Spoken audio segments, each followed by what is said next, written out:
today we are going to discuss about type conversion or typecasting in day 5 of Python class. Type conversion or typecasting are nothing but converting a data from one type to another data type. Like let's take we are having a variable with int data type. We can convert them to float, complex, boolean, like by just using like this. Let we have 10. This is already a int data type. Let's check data type also. See, we have 10. If we convert this to float of a, we will get 10.0. For complex, we will get complex of a plus 0 j. It will come. For boolean, it shows true. And from float to, see, we let's think we have one float variable. If we convert this to int, say we get like this. If we have like 10.8 or 10.7, let it be anything. If we typecast to int, we will get just 10 only. Then for complex, just it changes to 0j. Let complex of f. See, we get like this. If we take one complex value 0j, oh sorry, it must be have plus 10 plus j 0j. If we convert this to int, it throws error. We can't convert. And if we convert this to float, again it throws error. And if we convert this to bool, it won't throw error, but it give in the form of true or false. If we do for string, it won't throw error, but gives in codes. This is how we type convert. We can also do type conversion of boolean, like see, for boolean we can take values like true or false. If we type convert this to int, we get true. If we type convert false into like integer, we will get 0. So this is how we can done. And for list we takes like it may it take let's we take collection. And if we do type conversion for tuple, we will get like this. And if we do for set, we will get like the same, but order will be changed. For dictionary, to perform operations on dictionary, it should be like okay, list of it must be exact to values like py comma eh, like this. If we do type conversion for this, we will get like this. And for same, instead of this, if we take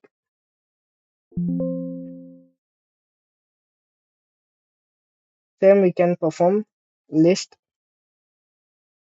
of this and set of this. It will be same for every operations, just we change the brackets. And same for set, instead of this we will be having like set. I'm doing type conversion for this like dictionary of a line. See, we are getting like this. And for dictionary, to type convert for dictionary, we must have like key. Let it be 10 is to 20. I'm showing just one value uh, like this, like this. Okay, okay, okay. Bracket is missing. And if we do type conversion for list to dictionary, we will get only key. even we perform same for tuple also, we will get key only with comma, because if there is one value, it takes as a single value data type. To make this multi-value, it giving comma. Then dictionary to dictionary is waste of thing. For set, it gives in curly brackets. So this is what about type conversion and copy operations. Copy operation is nothing but the process of copying address of source variable to destination variable. In this we will having three types, that is general, shallow and deep copy. To perform this, I will show you each and everything. Let's we know about general copy. In general copy, address of one variable is copied into another variable. See, if we have like let's it be a source variable. Source variable we're having 10 comma 20 comma 30. Okay, let it be in list, because I will tell you why. Because list is modifiable, it is a mutable data type. If we copy this source to destination, destination is equal to source, we are copying this, spelling must be correct. Okay, we have copied. If we print destination, see we are getting 10 20 40. If we print source also, oh sorry, spelling wrong. If we print source also, we are getting same output. What we can conclude by this, the data of one variable is copied into data of another variable. Okay, but I have taken this list. I will remove one value. Okay, or I will pop one value from destination variable. Okay, destination dot pop of. Let it be remove any value. Okay, it's been removed 40. If I print destination, see 1020 is there. If I print this source, what will be the output? See, again 1020 is the output only. Why we are getting? Because in general copy, the address of one variable is copied in same address will be copied for both the variables. See, we are getting this address. So if we check address of source, we will get like, see, same address been copied. So we are getting same output for both. We can conclude that if we modify any of the variable, it will reflect on both. Okay. If I perform this same for source variable, it will reflect on both, because it's having both same address. See, 20 been removed. If we check output of source, we will get 10. For if we check for destination again, we got 10. So this is what about general copy. But it's not. If why we do copy operation, because the original data must be same. We want to modify something, so we have to convert that or make duplicate. So we will do that. And shallow copy. Why we do shallow copy means, in general copy, if you modify, it will reflect on both. But in shallow copy, it won't reflect on both. Okay. But there is one catch in shallow copy. I will tell that. So this is also a process of copying data from one source variable to destination variable. It can only be done for mutable data type, because you see, let me take one mutable data type. Let it be a three value of list of three values. If we want to do shallow copy, we have to use variable dot copy and this way we have to do. So L dot copy, we are doing this way, right? We have to mention one destination variable like, see, d dot copy of L. We have to, if we want to do copy, we have to use one source variable, I mean destination variable is equal to, let we take source variable dot copy of it, because it is a method to copy. So if we print a variable, it's been copied. If we modify this like var dot pop, we will get 30. If we print var values, we will get this. If we print source, we will get 10, 20, 30. It shows the original database is being secured. So as I said, there is a catch in what this shallow copy, that is, if we have any nested collection, if we copy that to any source variable like l dot copy, see it is an method. So so we have copied to destination variable, right? So if we modify this var using popping one value, see we get 30, right? If we check source variable, it's not been changed. If we modify nested collection value, uh, like um, okay, let's add one value for that. Like what we can do is, let's remove nested collection value using indexing. Okay, l dot remove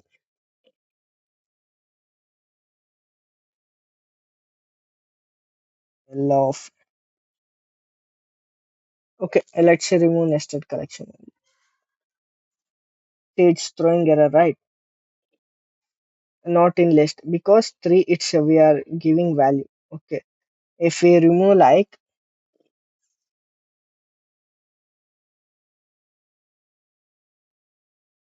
remove like a list of 20, see it's also not taking because we want to perform like this. Okay, let's insert using insert function to modify that. Insert of index is like 0, 1, 2. Let's add value like 30. So it's been executed, right? Because we are modifying nested list. Okay, if we write L, see at the position of 3, we getting 30, right? So if we check like where, see it's not been modified, right? This is how nested collection will work. But if we do any changes in nested collection, it will reflect on both. We are not changing anything for nested collection, so it's remaining same. Okay,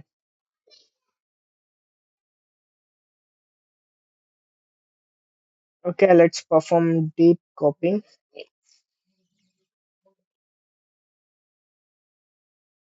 For deep copy, first we have to import copy. Then for this we have syntax let's import, let's initialize one variable like a source variable. It's been like 10, 20, 30, then 40, comma 15. If you perform any operation on nested collection, it won't reflect on both. I mean, which been modified, it reflects on that only. So it can be performed by Destination variable is equal to copy dot deep copy of source variable. So if we write D, it's showing here. If we perform any operation on this,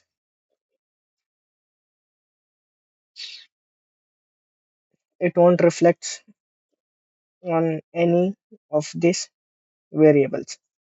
Okay, if we do same for shallow copy, okay, let's copy for another variable v dot. Okay, let v is equal to d dot copy of. Okay, we use source variable.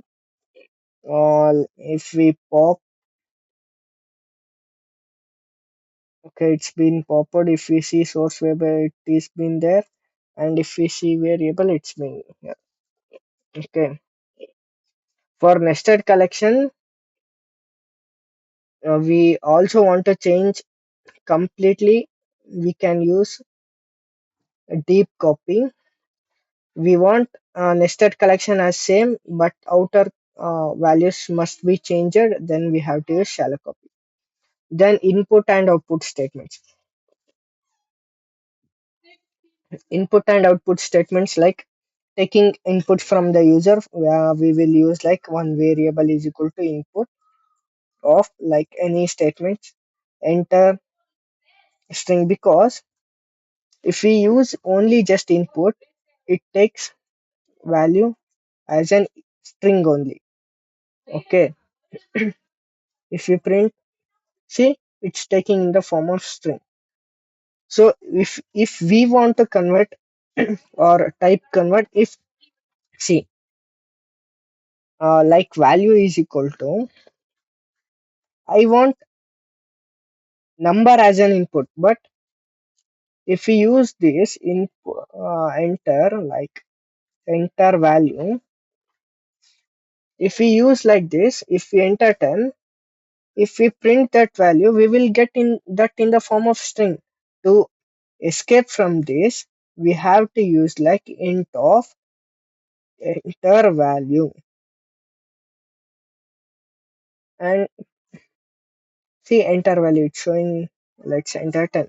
See, it's taking in the form of integer only. Let's assign this to any variable.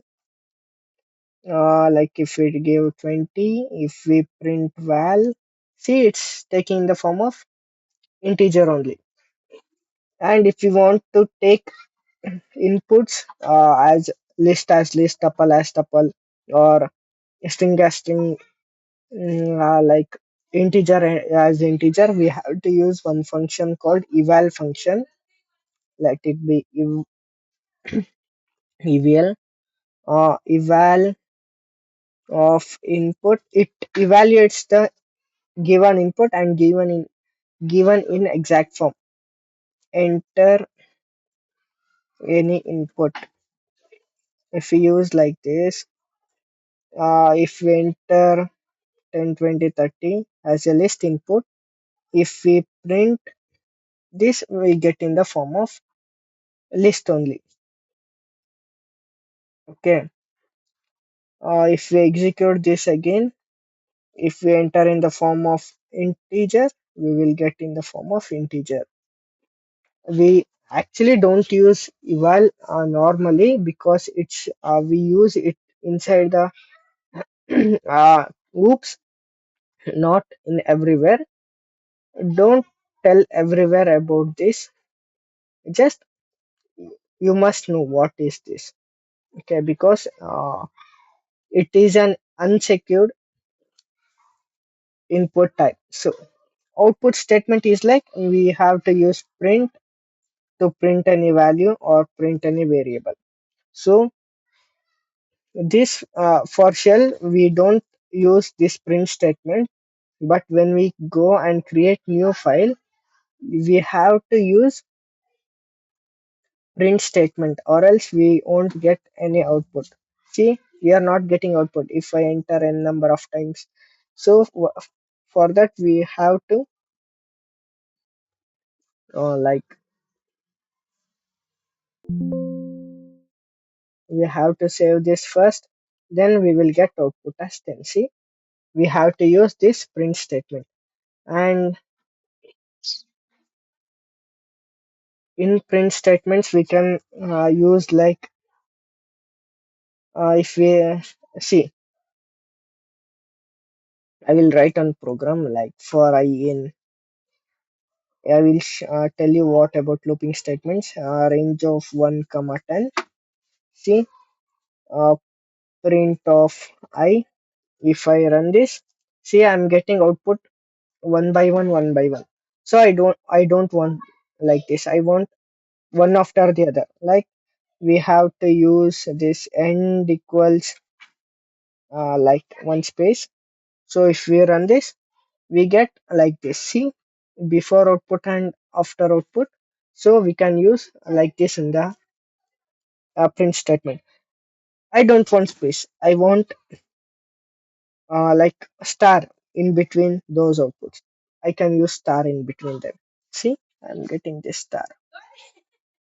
Okay, and even in range also, it won't take the last index. We have to make it plus one or minus one, like this. See, we are getting output. So that's it for today about input output statements and other things. Just follow. Tomorrow we are going to see important concept like conditional statements. After that, in day 6, we are going to see control statements.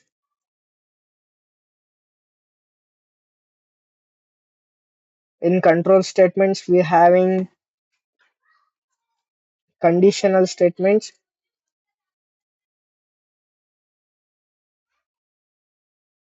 and second we have like looping statements.